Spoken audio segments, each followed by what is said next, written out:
Ever notice how you can walk into one apartment and instantly feel relaxed? Oh, yes. Then walk into another one and feel super tense, even if it's clean? That is not your imagination. Your apartment is affecting your brain every single day. Most people think stress comes from just work, but your environment can either lower your stress or quietly add to it. Today, I'm going to show you exactly why your apartment feels stressful and how to fix it. Your brain loves order, believe it or not. Your brain scans rooms in seconds. If it sees too many competing objects, it keeps working. That's exhausting. Dude, this is like really stressing me out. Good rooms don't have less stuff. They have less competition.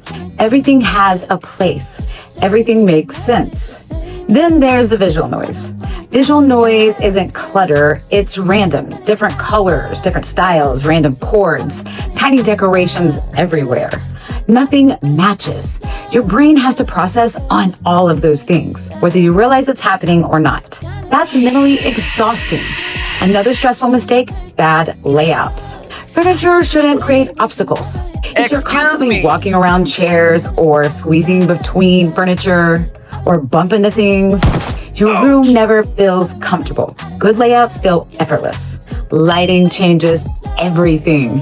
Harsh overhead lighting keeps your brain constantly alert. Warm layered lighting tells your brain, it's cool, it's time to relax. This is one of the fastest ways you can upgrade your space. Then if there's too much on display, every object is another decision.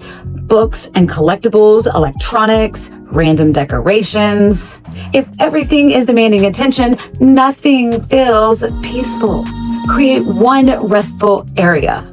Every apartment should have one spot that feels calm. Maybe it's your reading chair, your couch, your bedroom. Give your brain one place to completely relax. Your apartment shouldn't just look good. It should make you feel better every time you wake up in it and every time you walk through the door. If this helps, subscribe. Next episode, we're talking about why your apartment never feels finished, even after you buy more stuff. And as always, don't forget to like and subscribe.